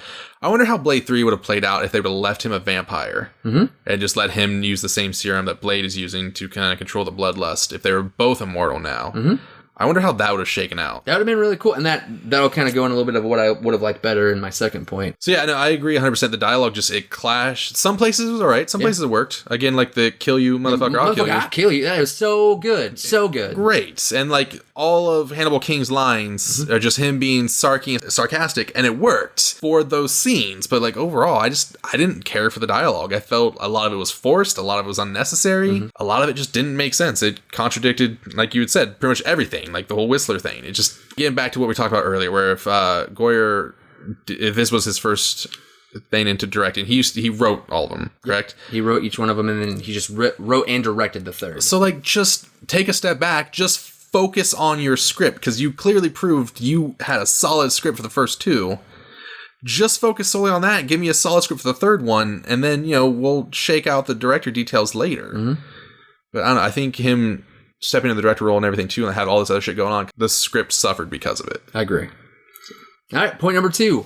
I wish that they would have just ditched the Whistler connection completely and have just made Abigail a vampire. And almost exactly like what you just said, it would have been cooler with Whistler if Whistler had turned, and then he's starting to use the serum as well. Like, I think there would have been some really cool potential here, because, so Whistler is already in the movie, just let him die, and let's see what Blade is like when he's in mourning, because we haven't really seen that before. We saw what happened when Whistler was kidnapped and how far Blade went to get him. He's traveling the world, he's like in Moscow, he's all over the place. And Whistler's death is only acknowledged for like 10 seconds of the film. Like, that's it. Like, he's gone and then that's it. And I think it's ridiculous, and it's insulting to the relationship of the first two movies that gave us like Whistler and Blade's dynamic. I would 100% agree with that. Like, it does feel just like a rushed, we need to move the story forward and we need Blade to not have Whistler, so let's just kill him off. But then keep the Whistler name alive in Abigail. Which is unnecessary. And so keep Jessica Biel. She's awesome. She's one of my favorite parts of this movie outside of Hannibal King, but then switch up her character backstory a little bit. The fact that Hannibal King was previously a vampire was interesting, and he seems to really have hated his time, and that's what drives him to hunt. But that's me trying to draw from my assumption. I don't think that he didn't do a good enough job, or he wasn't given enough time to really explain what that world was like and why he was so miserable. Like, it was, essentially that whole thing was so he could pull down his pants and show his pube tattoo. Like, that's essentially what that whole thing was. It just didn't, he said, for years we played hide and go suck, but he made a joke about it as opposed to like, let's let you act for a little bit. Let's get real dark for a second. And he just didn't. Could have talked about him, how much he hated, like Blade carrying that guilt around, how much he carried guilt around or something like that. They could have done a lot more with it, and it fell flat. And so, the fact that we pick up Abigail, if she would have come online as a vampire instead, that was struggling, with that guilt of like, maybe even loving her time as a vampire and like being energized and like really enjoying it. And then kind of like a drug addict who's trying to get a grip on like trying to like maintain and trying to get used to the serum and trying to be more comfortable with not killing anymore, but still having very clearly, because the whole theme throughout the entire series is like the thirst always wins. That's like the last thing that Dracula says to Blade, is that sooner or later the thirst always wins. And so let's play with that a little bit. Let's we talk a lot about like drug addiction overall, because that's a big, the opioid epidemic is huge in Ohio in general, but then throughout the country. So I think that there could have been something really cool here to talk about that level of addiction to blood and what it's like for a vampire to go through that. And Blade, I'm sure, had a tough time transitioning from blood to the serum, and having him take more of like a mentorship role with Abigail to get her used to this and to help her kind of work through that stuff. And then maybe even having her make a mistake and go on a killing spree and have Blade go to stop her or something. I think that would have been really interesting and a much cooler dynamic than just having her be the daughter born out of wedlock. Yeah, they had a lot of potential to really do something awesome with her character, with her backstory and everything. It fell short. Yeah. It was just like a quick, forced little, this is why I'm here. Yeah.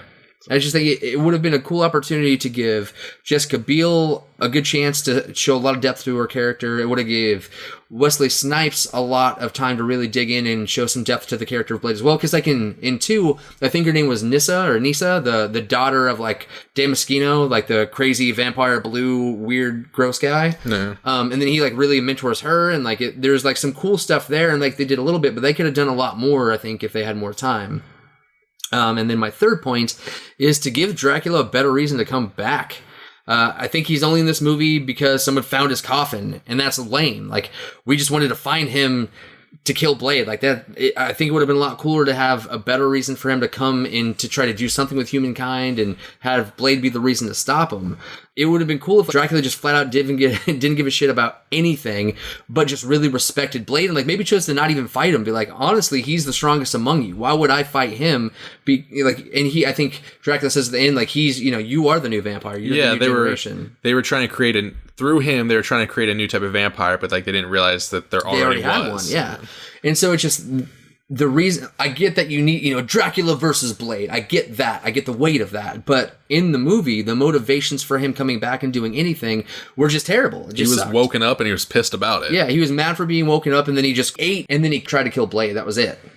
He didn't do anything. There was really nothing for him to do. He kidnapped a baby at one point. Yeah, to try to get Blade to chase him down so they could have the dialogue. But and then again, Blade's holding the baby and looks at him and says like Gucci goo. I'm like, and it just starts crying. Get the fuck out of here. I just hated it. I just didn't like it at all. They could have. I'm sure you've seen it. The movie Queen of the Damned. I can see the cover in my head, but I don't think I watched it. Not a bad movie. Okay, honestly. So one of the scenes it shows Lestat waking up, and it's just. He had been sleeping for however many fucking years, doesn't really matter, but like, the sounds of the world around him changed and like he woke up to see like the new world or something. Like, you could have done something like that. Like, again, take him out of the middle of the desert because no one's in the middle of the desert. Put him somewhere that makes sense for him to be able to hear the world around him. Yeah. And like have something in the world around him change, cause him to wake up. And then you can still have him go on a killing spree with like the bad guy vampires because he's pissed off about how much they just suck. Yeah. Like, you were supposed to be my children kind of deal, and you suck. Yeah. So I'm going to start just killing. Yeah. And then have a showdown with him and Blade and, do the whole, like, I respect you because you're a badass and you live by the sword or whatever. Which I also didn't like that line of, like, you live by the sword like me or however he delivered it. I'm like, no, he doesn't. He just uses a sword. He has one, but he's also got, like, weapons out the ass. He's got this cool, like, car and motorcycle. He's got that knife that also doubles as a whip, which was weird but kind of cool. Really cool. And then he's got, like, the UV lights on the hood of his car that'll just flame people. Yeah, and that's a really cool point. Like, if... Let's say that Dracula's somewhere else and he gets stirred and he wakes up and then, Blade gets word that there's a pocket of the world that's just getting eaten and destroyed because Dracula's awake and fucking pissed. And he's just dropping bodies left and right and like the FBI can't stop him and like the military can't stop him. And so here comes Blade. Like that would have been a better motivational, like he's angry because he was disturbed and he's disgusted as opposed to like, oh, hey, we found you. Can you help us out? And you can still even tie, okay, so go the route of like, he woke up, he was awoken, whatever, hates the world around him and starts going on his killing spree. You can even have Danica and her ragtag team of vampire assholes. Oh my god, this is our out. That we use him to kill Blade. They hop on a plane to go try reason with him. Somehow manage to get him to not kill them on the spot. And like, I don't know, spin the tale of like, hey, there's this badass half vampire hunter that's like wiping us the fuck out. You should check him out. He's pretty hardcore. And then Dracula's all like, yeah, I'm up for a good brawl. Let's do this. Yeah. And then have that fight and all that stuff. Like, you could even have like change the entire set of the movie to, somewhere over in Romania or some bullshit there where Dracula is going on his killing rampage. Or you could have still brought it to the States. I mean, you had that flexibility there. But it would have been cooler to have him wake up pissed off at the world around him, start killing people. A-hole vampires go to reason with him to try to get him to help them because they know he's their only chance. Then Blade comes in because he's just murdering people. Yeah. And then you have that brawl. Yeah. That would have been a way better story. Yeah, it would have been a better reason for the fight to happen. Yeah. Dracula fought Blade because everybody else asked him to and they all sucked. Like it just didn't make sense. I agree. It just, there could have been so much of a better reason for him to do anything. And I just think too, like Danica and her group suck, and Dracula acknowledges that they can't kill Blade and they need him. Like you could have done a lot more with that too, of like him just not giving a shit about them and just kind of wrecking shop there, and then going to fight Blade. Instead, it was just like you guys are horrible, but I can't be bothered to deal with you right now. I just can't right now. I just can't even. And so. Initially, I was going to ask you what you think they were going to try to do with the Blade reboot, but I'm going to actually change this around. What would you like them to do with the reboot? If they were going to do this, would you want them to pick it up from Trinity and keep that story going, or would you like to wipe the slate clean and have them start over? So, I don't know. I'm torn because, again, 1 and 2 were good and delivered a solid story, and 3 just fell short. I don't want them to continue the story because of how short Blade 3 fell, but I also don't want them to start over because now you take away the first two and everything they gave you. What if they called it Blade Trinity and they just retconned, like, because Batman Arkham Knight did that. So, like, they had Asylum City, and then they made Origins, but then Rocksteady was like, no, Origins never happened, and then they made Knight. And so Origins was a prequel, but they just pretended it never happened. So what if instead Marvel was like, no, let's just pretend that Trinity never happened, and then they just made the official canon third movie. So a couple things on that. It's a lot easier to do that with games than it is with movies. I know. And also, like, Star Wars kind of did that with everything that, like, George Lucas and his studio and all of them had ever put out. Disney came in and said, no, that's all now Disney Legends. That's its own separate thing that's not canon. If I remember because Legends is the old, but doesn't count, and now everything moving forward is canon. Okay. I could be wrong. I'm sure someone will tell me I'm an idiot. But either way, I know that Disney went in and just said a lot of shit that was canon is no longer canon. Yeah. And a lot of people were pissed about it at first. So, like, Disney can afford to piss off fans because, like, they have enough shit behind them to still carry them through. Right. And they have enough financial backing to still work through that and then deliver some solid stuff. Whereas, like, so Disney has Marvel, and Marvel's going to redo this. So, like, they have that backing here now, but, like, again, using Star Wars already had such a huge fan base that Blade doesn't have. I don't think it would work if they just came in and said, hey, Blade Trinity never happened. Blade Trinity 2, however, that's the new Blade Trinity. We're going to forget about the old one. Okay. I don't think it would work out. I think they'd lose a lot of people who actually still gave a damn about the story. And it just might be safer for them just to wipe the slate clean and just start over, because they have a new actor, they have new everything, and Wesley Snipes was and is Blade until this new person shows me otherwise. So, and I remember Wesley Snipes actually hearing about the reboot, because I think there was a TV show that was based on Blade, like a live action TV show that I didn't watch. I didn't even know it existed until right this second. I'd imagine most people didn't. And then when they were talking about the movie, I remember somebody asking Wesley Snipes, like, so what do you think about this? He's like, and he talked about himself in the third person. He's like, well, nobody asked Wesley about Blade. And as far as I know, Wesley is Blade. And I was like, could you not talk about yourself in the third person? That'd be great. I hate when people talk about themselves in third person. It's so crazy. It just, to me, that's just like so fucking full of yourself that now you're referring to yourself as this entity. Which motivates all of what we heard about the trilogy. And how garbage he was to work with. So, yeah. So, anyway, I think Marvel has a lot to prove if they're going to reboot this and reboot this well. But they pulled off the Infinity Saga, which was incredible. No one will ever doubt the contribution that they've had on, like, comics and movies and stuff. Like, it's incredible. So I think that we're going to see Marvel's best probably putting these next movies together. And honestly, I can't wait to see what they do with the property. Like you were saying, that trailer, like I said earlier, like I've tried to train myself to stay away from trailers. And as interested as I want to see them and what they do, I would rather just wait and just see the movie. So see, I'm the opposite. I use the trailer to let me know how hyped I should be for this. And so I don't. So I know that I want it, and that's it. That's all I need. I know that I want to see it. The Eternals, I don't know shit about the Eternals. I want to do some research into so I could better understand the Eternals. Comics Explained. Okay. On YouTube. Rob, I don't know if you've realized this, but we're gonna just plug your show every show that we have. If you ever want to collab, Retcon Air and Comics Explained, we would be happy to have you on, or we would be happy to join your show. This is unintentional and it happens naturally every time. But I think we're gonna get into this bad habit where we're always just we're just a promo piece for Comics Explained is all we are. So anyway. Yeah, I don't know a whole lot about the Eternals. I know a little bit, but not enough to sit here and tell you anything about the Eternals. Yeah. But I am excited for it. I guess Keanu's going to be in it, which I'm on board for. And apparently he's going to be in the new Thor. Really? Yeah, I think we all think he's going to be Beta Ray Bill. So I don't want to do, the assumption is that he might be somebody like that. But what I don't like to do is do trailers that spoil the stories, but what I am okay with is actually doing some research to better understand the story that I'm about to be told. So like, again, this has nothing to do with Blade, but I'm going to go on this little tangent real quick. I'm going to keep it short. If you give me anything other than a horse-faced looking alien as Beta Ray Bill, I'm out. Yeah, but nope, I'm out. I'm saying, so Vin Diesel voiced Groot, who's a tree. Bradley Cooper did Rocket Raccoon. I think they're really comfortable using actors as voice actors. Yeah, if he's going to be in the voice actor capacity, 100%, I'm on board for that. But like, if you're actually putting him in the film, and he does not look I would be surprised if they would screw with it at all. Because look at how visibly upset you already are.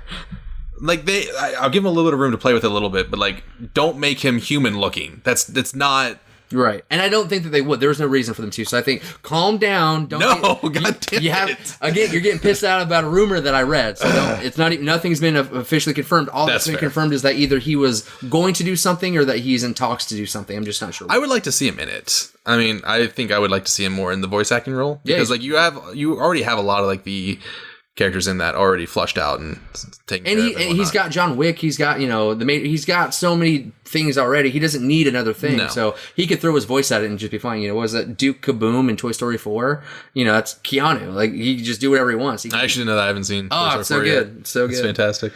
So if that's it, Briar, thank you for hanging out with me again today. I really appreciate it. And then, folks, for all you listening, if you've made it this far, we very much appreciate you. Thank you for listening to Briar and myself break down Blade Trinity. Sorry for going on a rant about the rumor for Beta Ray Bill.